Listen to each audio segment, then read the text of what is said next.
हमने बोला कि लिव इन में रहना गलत है, तो हमारा क्या कर रहे हैं लोग? विरोध। इस कलयुग में आप सत्य नहीं बोल सकते, कलयुग में आप वैश्या को वैश्या नहीं कह सकते। बड़ा मुश्किल है। 100 में कोई 2-4 कन्याएं ऐसी होंगी जो अपना पवित्र जीवन रखकर किसी पुरुष को समर्पित होती होंगी। कैसे वो सच्ची बहू बनेगी? जो 4 लड़कों से मिल चुकी वो सच्ची बहू बनेगी? कहता है कि 25 साल, मतलब 25 साल से जो लड़कियां हैं, 25 साल के ऊपर वाली लड़कियां हैं, सारी नहीं, कुछ जो लिव इन में रहती हैं, वो मुंह मार के आती हैं, 4-5 लड़कों का मुंह मार के आती हैं। अगर ये मेरे सामने होता ना, मैं इसको समझा देती कि मुंह मारना क्या होता है। दोस्तों, एक विवाद है। पिछले दिनों जो कथावाचक अनिरुद्धाचार्य की काफी आलोचना हुई थी और उन्होंने जो टिप्पणी की थी उसको लेकर विवाद है, सोशल मीडिया पर भी चर्चाएं हैं। और आजकल लोग, उन्होंने कहा, जो टिप्पणी की थी उसमें उन्होंने कहा था कि आजकल लोग शादी के लिए 25 साल की लड़कियां लाते हैं और वो 25 साल की लड़की 4 जगह मुंह मार चुकी होती है। उन्होंने ये भी कहा था कि 25 साल की लड़की जवान होकर आती है और उसकी जवानी कहीं ना कहीं फिसल जाएगी। अनिरुद्धाचार्य के इसी बयान की काफी आलोचना हुई थी और इसके बाद संत प्रेमानंद का एक प्रवचन भी वायरल हो गया, जो कि जून के महीने में दिया गया था और अनिरुद्धाचार्य जुलाई में बयान दिए। इसके बाद लोक गायिका नेहा सिंह राठौर भी उस पर तंज कसी और दिशा पाटनी, बॉलीवुड की जो अभिनेत्री हैं, उनकी बहन खुशबू, कर्नल खुशबू पाटनी ने भी बयान दिया। अब प्रेमानंद महाराज ने क्या कहा था वो पहले आपको पूरा बयान सुनवाते हैं और बताते हैं आपको पहले कि क्या कहा था, वो खुद बता देते हैं आपको, ताकि इसमें कोई भी शब्दों में हेरफेर ना हो। प्रेमानंद महाराज ने अपने एक प्रवचन के दौरान जो बयान दिया उस शब्द को गौर से सुनिएगा। उन्होंने कहा कि एक लड़के से ब्रेकअप। आज बच्चे बच्चियां कैसी पोशाकें पहने, कैसे आचरण कर रहे हैं। एक लड़के से ब्रेकअप, दूसरे से व्यवहार, फिर दूसरे से ब्रेकअप, फिर तीसरे से व्यवहार, और व्यवहार व्यभिचार में परिवर्तित हो रहा है। कैसे शुद्ध होगा? मान लो हमें 4 होटल के भोजन खाने की जबान में आदत पड़ गई है, तो घर की रसोई का भोजन अच्छा नहीं लगेगा। बड़ा मुश्किल है। 100 में कोई 2-4 कन्याएं ऐसी होंगी जो अपना पवित्र जीवन रखकर किसी पुरुष को समर्पित होती होंगी। कैसे वो सच्ची बहू बनेगी?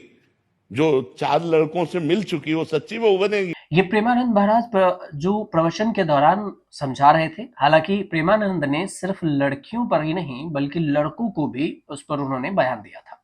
लड़कों के लिए उन्होंने कहा था कि 100 में से कोई 2-4 कन्याएं ऐसी होंगी जो अपना पवित्र जीवन रखकर किसी पुरुष को समर्पित होती होंगी।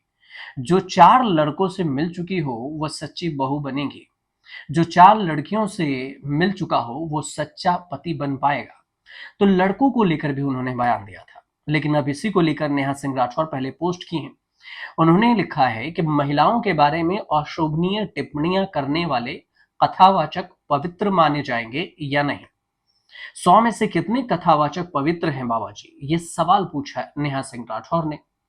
अब इससे पहले अनिरुद्धाचार्य ने जो बयान दिया था वो भी समझिएगा, लेकिन उससे पहले दिशा पाटनी ने अनिरुद्धाचार्य पर क्या कहा था गुस्सा जाहिर करते हुए, वो बताते हैं। दिशा पाटनी पहले गुस्सा जाहिर की और उसके बाद प्रेमानंद से जब उनका जो स्टेटमेंट था वो प्रेमानंद से जुड़ा गया कि प्रेमानंद पर उन्होंने बयान दिए, तो इस पर सफाई भी दी। लोगों की उन्होंने क्लास लगा दी और कहा कर्नल खुशबू ने कि प्रेमानंद महाराज के खिलाफ बयान जो बात हो रही है उसमें हमने प्रेमानंद पे नहीं बोला, ये बेबुनियाद दावा हो रहा है, मैंने उनके बारे में कुछ भी नहीं बोला है। तो वो सोशल मीडिया पोस्ट, इंस्टाग्राम पर एक पोस्ट लिखी और इस स्टेटमेंट को शेयर करते हुए लिखती हैं कि ऑफिशियली क्लैरिफिकेशन है, मुझे पता चला कि ऑनलाइन एक झूठी कहानी फैलाई जा रही है जिसमें मेरा नाम पूज्य आध्यात्मिक पुरुष प्रेमानंद महाराज के साथ जोड़कर ये बेबुनियाद दावा किया जा रहा है कि मैंने उनके बारे में कुछ कहा, जो कि बिल्कुल गलत है। मैं ये साफ कर दूं कि मैंने प्रेमानंद महाराज के खिलाफ कोई भी बयान नहीं दिया है। उन्होंने आगे कहा कि मेरी बातें सिर्फ अनिरुद्धाचार्य की महिलाओं के प्रति अपमानजनक टिप्पणी के जवाब में थी और सिर्फ इन्हीं के लिए थी। मुझे ये देखकर बहुत तकलीफ होती है कि लोग मेरी बातों को तोड़ मरोड़ कर पेश कर रहे हैं और मेरा और मेरे परिवार का नाम किसी ऐसी चीज में घसीट रहे हैं जिससे हमारा कोई लेना देना नहीं है। और ऐसी जानबूझकर फैलाई गई गलत जानकारी न सिर्फ गलत है बल्कि खतरनाक भी है। ये बात खुशबू ने शेयर की। वो अपने स्टेटमेंट में आगे ये भी लिखती हैं कि संतों और आध्यात्मिक परंपराओं का सम्मान करना मेरे दिल में गहराई से बसा है, लेकिन महिलाओं के प्रति हो रहे भेदभाव का विरोध करना, फिर चाहे वह कहीं से भी हुआ हो, ये भी मेरा धर्म है और अन्याय के सामने मैं चुप नहीं रहूंगी। झूठ फैलाने वालों के लिए सच हमेशा मजबूर होता है।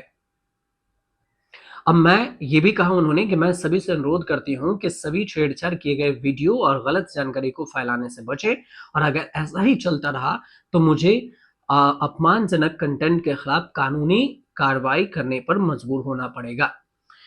इसके अलावा खुशबू ने अनिरुद्धाचार्य के खिलाफ जो बयान दिया था वो भी आपको बताते हैं कि उन्होंने जो कहा था, उन्होंने कहा, अनिरुद्धाचार्य ने एक बयान दिया था। अनिरुद्धाचार्य का कहना ये था कि बच्चे, जो हमने आपको पहले बताया कि जो 25 साल की एज में जो लड़कियां 4 जगह मुंह मारेगी वो कैसे रह सकती है अपने पति के साथ। तो ये बात अनिरुद्धाचार्य का था। उसके बाद कर्नल खुशबू का कहना हुआ कि ऐसे बाबा को तो जूतों से पीटना चाहिए कि ये कैसे बोल सकते हैं, और मेरे सामने लाओ तो मैं इनको बताऊंगी कि महिलाएं अगर ऐसे महिला पर टिप्पणी कर रहे हैं तो इनको बाबा किसने बना दिया, कैसे ये बन गए। कहता है कि 25 साल मतलब 25 साल से जो लड़कियां हैं, 25 साल के ऊपर वाली लड़कियां हैं, सारी नहीं, कुछ जो लिव इन में रहती हैं, वो मुंह मार के आती हैं, 4-5 लड़कों का मुंह मार के आती हैं। अगर ये मेरे सामने होता ना, मैं इसको समझा देती कि मुंह मारना क्या होता है। I would have make him understand clear, and these are bloody anti nationalist lot. You should never be supporting such bastards of highest order. All the namards of the society, all the fucking namard of the society is following this bastard. Remember, he's saying लड़कियां live in में होती मुंह मार के आती। उसने ये क्यों नहीं बोला जो लड़के लिव इन में रहते हैं वो भी मुंह मार के आते, क्यों नहीं बोला उसने? क्या कि लड़की अकेले लिव इन में रहती है? और लिव इन में रहना क्या गलत है भैया? क्या गलत है? अगर शादी करके पूरा बर्बाद करके एक दूसरे के घरों को, उससे बेटर अगर जो इंसान दिमाग लगा रहा है कि माँ बाप ने शादी करके ड्रामा मार रखा है, उससे पहले मैं खुद जाके देख लूं भाई ठीक है ठीक नहीं है, उसमें क्या गलत है? ये तमाम वीडियो भी शेयर की थी और इसी को लेकर ये पूरा विवाद था जो बयान सामने आया था, और हमने आपको पूरी कहानी बताई कि प्रेमानंद और अनिरुद्धाचार्य को लेकर क्यों विवाद हो रहा है और कौन, खुशबू और नेहा ने क्या कुछ कहा। जानकारी अगर समझ पाए हो आप तो हमारे चैनल से जुड़िए, सब्सक्राइब जरूर कर लीजिए।